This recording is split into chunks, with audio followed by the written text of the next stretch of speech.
Then you just work yourself around your whole surface until your covering is on. We're going to start right back here on this wing root. Now, what I do is I come down, I start in the middle, and I just kind of roll a section under, just like that, until it's all the way mounted onto this wingtip right here till you see that bottom edge of the stick. And that's what I'm going to do the whole way. I'm just going to pull an iron. Let that iron work that covering for you. It takes a moment to get the process down, but once you get that down, you want to look at it, and if there's nothing ironed down, then you just want to iron it. But now at this point, what we're going to do is turn it upside down. We're going to find that bottom edge. Now, my scissors I've had for many, many years are getting kind of dull. This is the time where I'll take the snap-off blade knife like you see here. I'm going to back fold like we showed you on the front there. I'm going to start right here. And having a very, very sharp blade too is key to this. But now I'm just going to let that run just on that covering. And just take it off to where you barely see any covering on there. And then once that's off, then you're just going to take your iron, roll it up over, and just take your heel now and go what I call toe to heel on your ironing. Keep it about a 45-degree angle, 35, and just shoot it up just like that. Now you want to check your front corner, do the same to it. Get that front corner, make sure it's all laid over nice. Now we'll do the back of the aileron. Now this is a little different. When I did the elevators, these are rounded right here on the back of the elevator, and you can see I got a nice separation blue and white line. Well, I kind of used an old school trick for that. Well, anytime you get a round, you can take your time and you try real hard, you can get a perfectly straight line through there. But what I do is I'll save cut-off strips like this of one color, and I'll literally edge it and just trim that edging down to where you have like an 1/8 inch band that goes around to make out a nice crisp looking edge. So that's what we'll end up doing on these ailerons, before it's all said and done. But I can show you a quick video on that. But now, a little bit different ironing process. Now we're going to take our iron, we're going to come back and forth again, start warming that covering. We're going to start right up here. We're going to slowly work back and forth, start from one end and then work to the other. And as I'm working, I'm rolling that iron, coming down around that edge, giving that covering time to stretch and shrink and form to whatever you're doing. Just like that. And then just like a machine, you just come back and do it again. Now the way I do it, I'm quicker. I'm going slow on purpose so you can see what's happening. Because as you can see, I'm coming over the top. I'm working back and forth and down at the same time. Just in small even strokes. But I don't want to go completely around yet. You want to do this in several stages. I'm going to start up here and I'm going to work down, and I get to a certain point, then I'm going to stop and then work it down from there. Then once I get it to the point to where I want it, now I'm going to come back and I'm just going to work it some more. This time I'm going to go just a little bit more than a 90-degree angle to my surface, because I'm ready to trim that off. Just like I said though, I mean, you might find a trick that works better for you. This is what's worked for me for 34 odd years plus. And ever since the missus has been with me for the last 21 going on 22 years, that's the only process she's ever known. Yep. Now we're going to do the same thing like we did on the leading edge. We're going to look at that covering laid on the table. We're going to roll it, and we're going to establish a straight line. Now this time, we're just going to make sure we've got a nice back fold on it. I'm going to take my scissors and start right down here and just let them scissors be a guide on that wing, aileron, whatever you want to trim off. Now I'm not going to iron it down. I'm going one more time. I'm going to get that fold in there really nicely. Now this time I am going to use a knife, because you know, you always see the back edge. You won't see the hinge edge as easy. You'll see the back edge. So I want to get this as nice as possible to start with. So I'm just going to guide that knife all the way down through.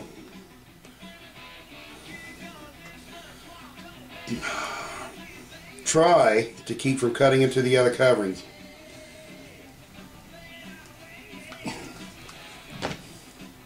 One little spot right here. Now we got that trimmed off. Always close up your knife. Keep them in a safe place. You don't want to cut yourself. Or if you have kids or something around, you don't want them to grab a hold and get that. It's obvious. So, but now that that's on there, we're going to do the same thing. We're going to just seal that edge. Now we're going to seal it completely around. We're going to go past where that white is. Now this doesn't take a lot of pressure. You don't have to take and push down real hard and crush your surface. I realize some of this is not in the video. I'm trying to get this done for you guys because I just got a lot on my plate coming up in the next couple months, and I'm not going to be able to get some videos out for a good long time. So I do apologize for the video. Wasn't realizing what was going on with the screen. Let me adjust that just a little bit, maybe, so you can see more of what's going on. Oh yeah, I think that'll work a lot better. But anyway, let me get back to this back edge for you. Once you got it down on there, you want to work from your white side.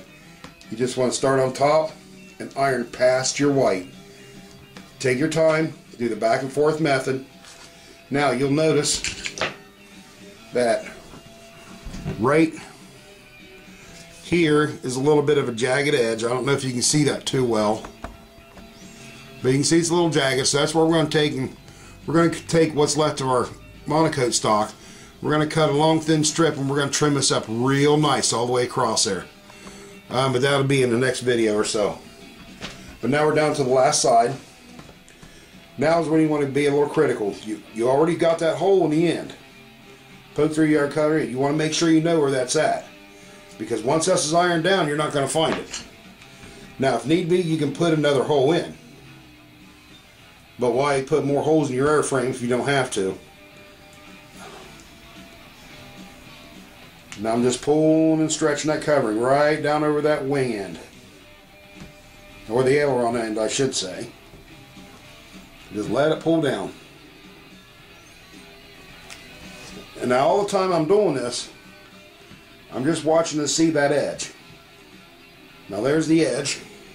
I'm going to take and back fold, get it nice and crisp. Now the reason I trim the majority off with scissors first, sometimes I can get it right down where I want. It all depends on how the scissors want to react for that moment. But a lot of times I can't, so I can just take this knife, and you'll see why I like a very, very sharp blade, because look at that little thin piece of covering I took off of there. And of course, close your knife up.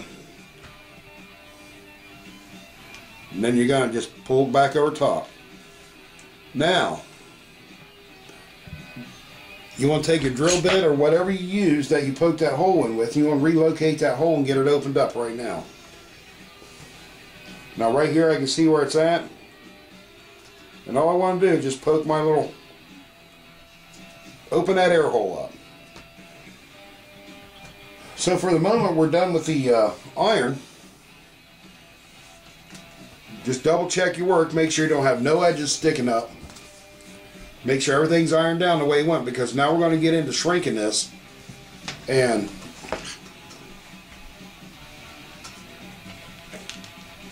you just want to make sure anything that you don't think is feeling right, make sure you got it ironed down. And it's just like building anything else, you just want to make sure it's done right. Now, is my way 100% right to do these kind of things? No. That's what works for me. You ask 1,000 guys how to put aileron this covering on this aileron, you're going to get 1,001 answers. Everybody has their own quirks. This is what works for me, and I'm just trying to share my skills to help the modeler along this path. But that's the reasons. Now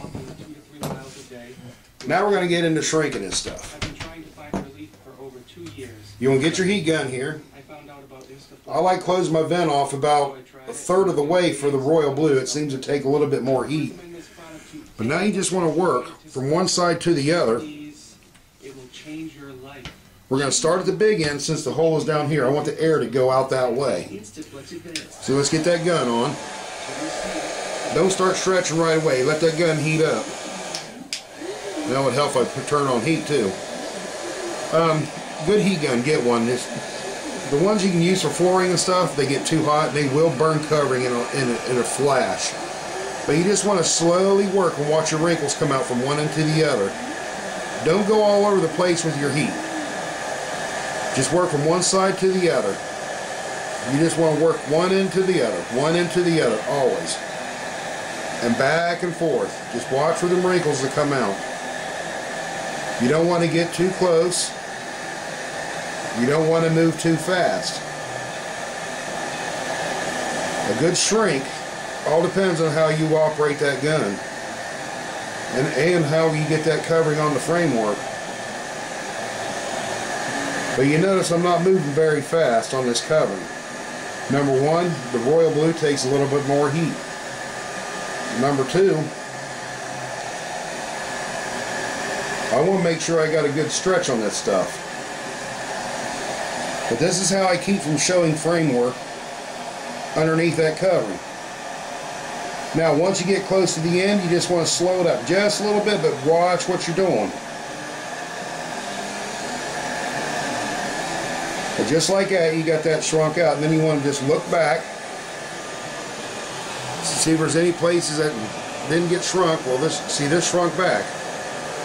Stretch back out. So now you can go back over and double check yourself. And if you want to, shrink it again. Because sometimes it will pull a little bit more, which in this case it is doing.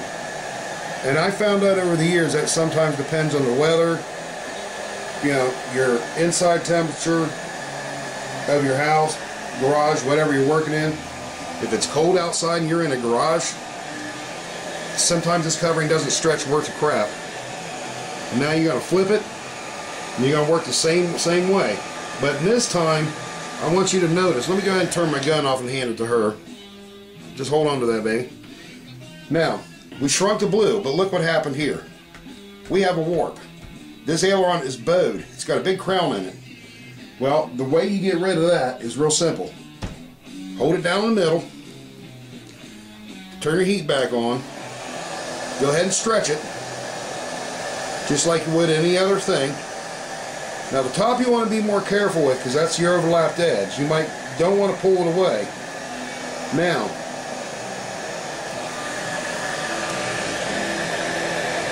I'm going to hand her the gun. I'm going to switch hands here. Have her hand me the gun under here. Now while I'm still holding, I'm just going to continue to stretch this. But holding down on that the whole time. Now why am I doing that? Because it'll help take that crown out of that framework. Now let's suppose you can't get that crown out too easily. I'm just going to hold it down while it cools. I want it to cool. Don't rub your hand over it real hard or anything and press that glue into your stick work you don't want to see, because it will show up at that point. Just let that covering cool and then check it. Now as you can see, we have far less of a crown in there.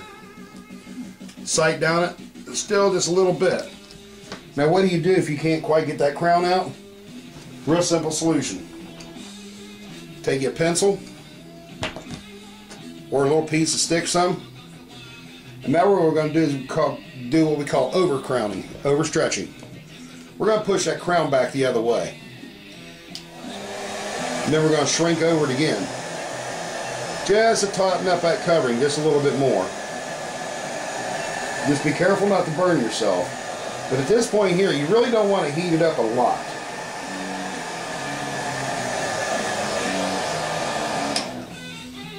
Now, of course, you want to hold it there. Oh, I got a little spot there I didn't get.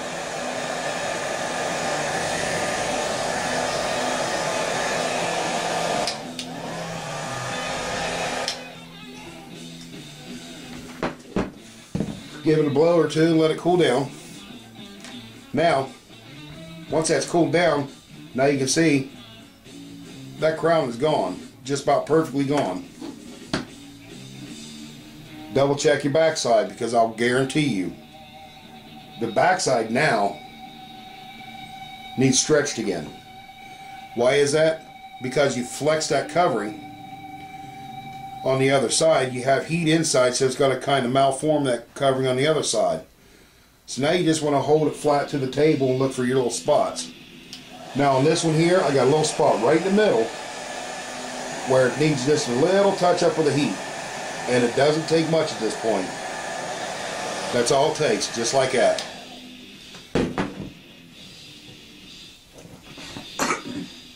A little bit right there.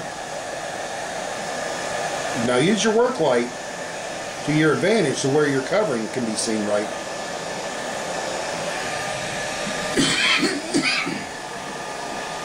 Now in this case it didn't overstretch. But now, you just want to work that covering back and forth until you get that thing nice and flat on the table. Which now you can see, it is nice and flat. Now if you have a good flat work surface, you should be able to sight down that aileron right down there just like a gun. And you don't want to see a bow one way or the other. You want to see it nice and straight. And then the other thing you want to check, this case here, we have a little bit of a warp in that framework. Well, do your pencil trick again. This is the part of the video I told you we was going to do to straighten out these frameworks. Now, if I can get her to hold the one end over here, I will go ahead and get this framework warped back just a little. You just want to put a weight or something down here. In this case, I got this weight. Just hold that flat to the table. Over warp it, apply a little bit of heat. You want to apply it from about where you see it start to wrinkle in the center and just work it out really quick. You don't want it to get too hot at this point.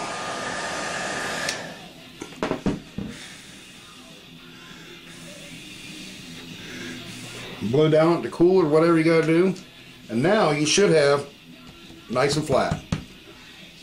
Double check your alignment again. That aileron is good to go. But in a nutshell, that's how you pretty much my process on how to put the covering in, especially on a stick framework. So I know this is a long video, 36 minutes. You know, you might find a faster way to do it. I could have had it on here faster if I was just working to get it done. But I wanted to make this a tutorial to show you on this process. But there you go. The aileron's now covered. Here in the next couple videos we'll get into trimming up the jagged edges on the trailing side of that aileron. Next video we're looking at the wing. I'm going to finish that out for you, show how I did the two-tone. And then since this video is getting long enough, it's almost 40 minutes, I will be splitting this up into two videos. So I'll put it part A and part B. But with that in mind, you know, we'll get the wing out next and do that. That'll be a third video since I'm going to split this one. And with no further ado, this is Tim, TNT RC Nuts 1, and this is TNT RC Nuts. And we'll see you on the next video, guys.